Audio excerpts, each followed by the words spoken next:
Hi everyone, welcome back to my Bible reading channel where my goal is to bring the Word of God to as many people as possible. So today we are starting Nehemiah, another new book we're starting. I'm so excited, we're progressing. So let's pick up with Nehemiah chapter 1. These are the memoirs of Nehemiah, son of Hakaliah.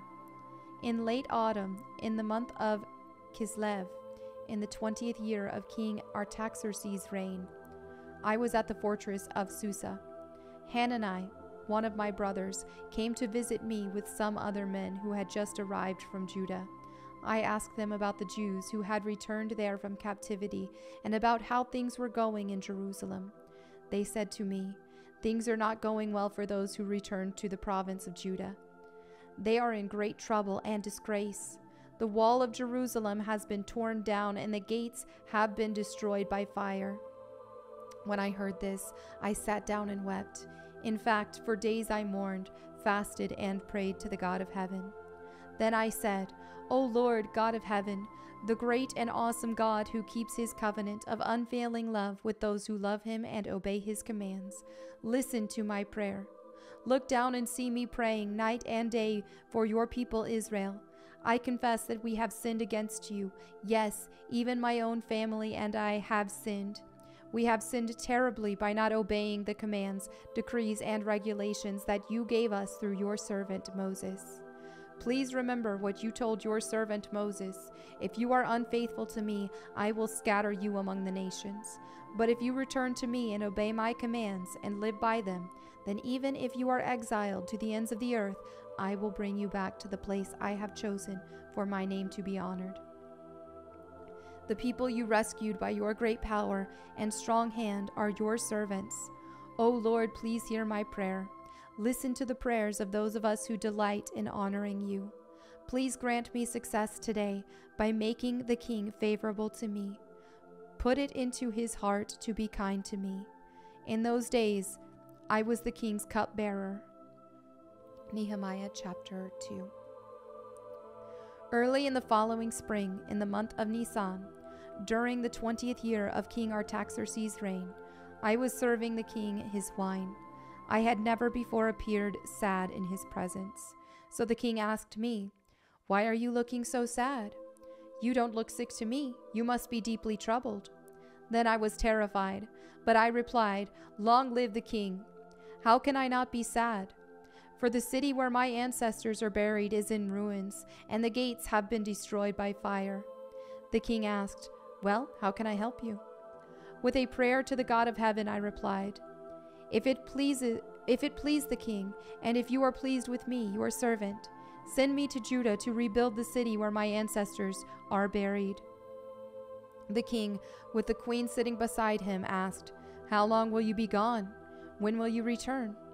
After I told him how long I would be gone, the king agreed to my request. I also said to the king, "If it please the king, let me have letters addressed to the governors of the province west of the Euphrates River, instructing them to let me travel safely through their territories on my way to Judah. And please give me a letter addressed to Asaph, the manager of the king's forest, instructing him to give me timber. I will need it to make beams for the gates of the temple fortress, for the city walls, and for a house for myself." And the king granted these requests because the gracious hand of God was on me. When I came to the governors of the province west of the Euphrates River, I delivered the king's letter to them. The king, I should add, had sent along army officers and horsemen to protect me. But when Sanballat the Horonite and Tobiah the Ammonite official heard of my arrival, they were very displeased that someone had come to help the people of Israel. So I arrived in Jerusalem. 3 days later, I slipped out during the night, taking only a few others with me. I had not told anyone about the plans God had put in my heart for Jerusalem. We took no pack animals with us except the donkey I was riding. After dark, I went out through the valley gate, past the jackal's well, and over to the dung gate to inspect the broken walls and burned gates. Then I went to the fountain gate and to the king's pool, but my donkey couldn't get through the rubble. So, though it was still dark, I went up the Kidron Valley instead, inspecting the wall before I turned back and entered again at the valley gate. The city officials did not know I had been out there or what I was doing, for I had not yet said anything to anyone about my plans. I had not yet spoken to the Jewish leaders, the priests, the nobles, the officials, or anyone else in the administration.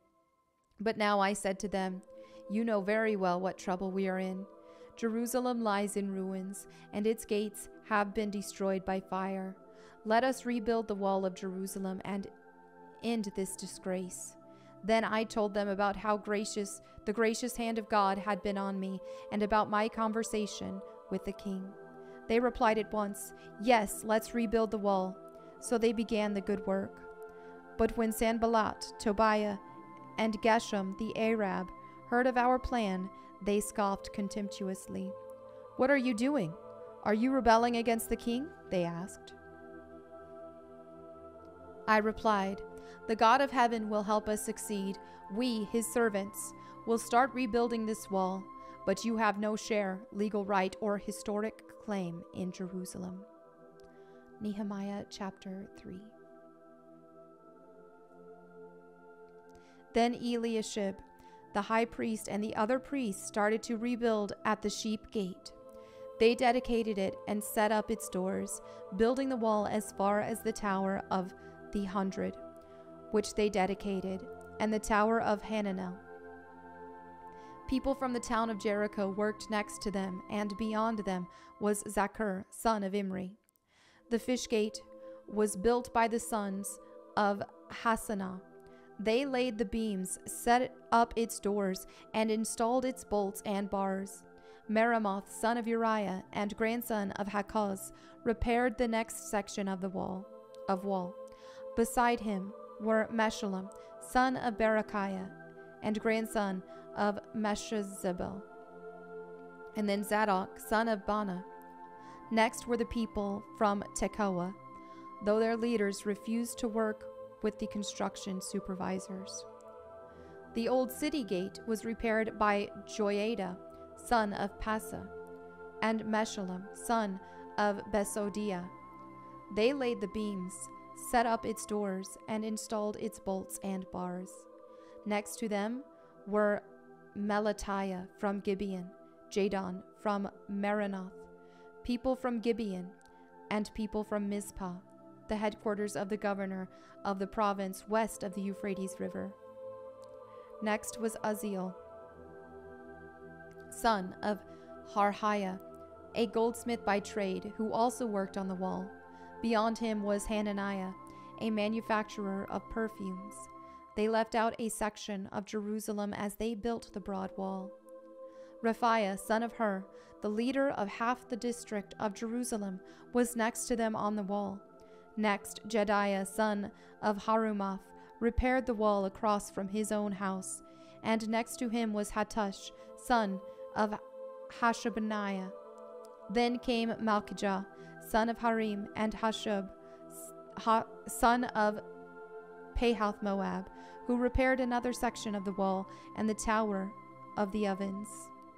Shallum, son of Halohesh, and his daughters repaired the next section. He was the leader of the other half of the district of Jerusalem. The valley gate was repaired by the people of Zanoah, led by Hanan. They set up its doors and installed its bolts and bars. They also repaired the 1,500 feet of wall to the dung gate. The dung gate was repaired by Malchijah, son of Rechab, the leader of the Beth Haccherem district. He rebuilt it, set up its doors, and installed its bolts and bars. The fountain gate was repaired by Shallum, son of Kol-Hoseh, the leader of the Mizpah district. He rebuilt it, roofed it, set up its doors, and installed its bolts and bars. Then he repaired the wall of the pool of Siloam, near the king's garden, and he rebuilt the wall as far as the stairs that descend from the city of David.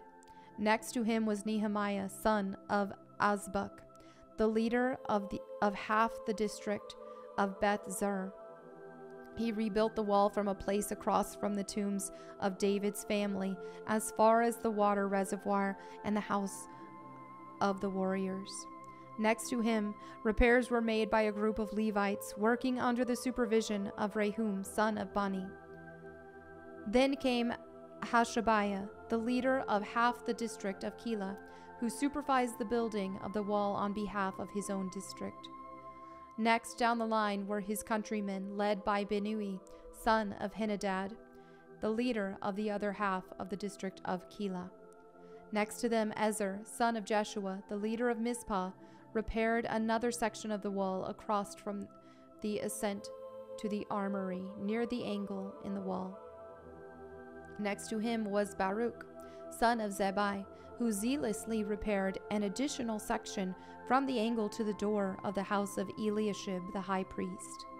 Meremoth, son of Uriah and grandson of Hakaz, rebuilt another section of the wall extending from the door of Eliashib's house to the end of the house. The next repairs were made by the priest from the surrounding region.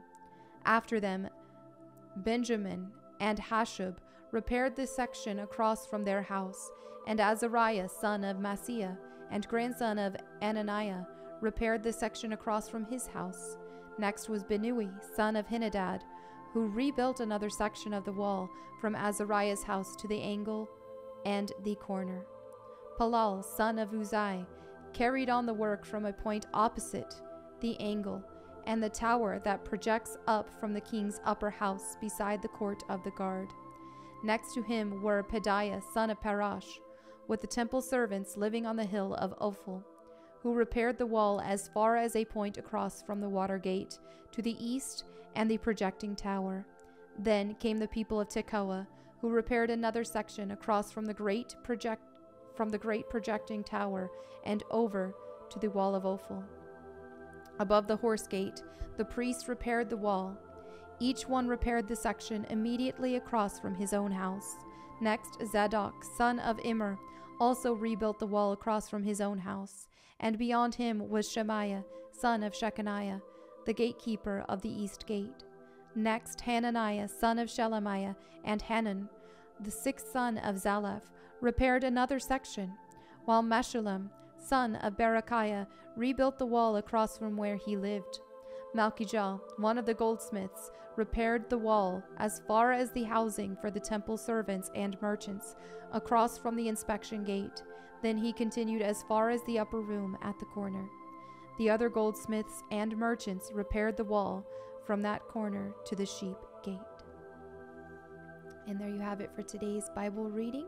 Thank you all so much for your fellowship. As always, feel free to leave your prayer request in the comments below so that myself, my prayer team, and anyone else who reads them can pray for you. Thank you all again. I'll see you tomorrow. Bye.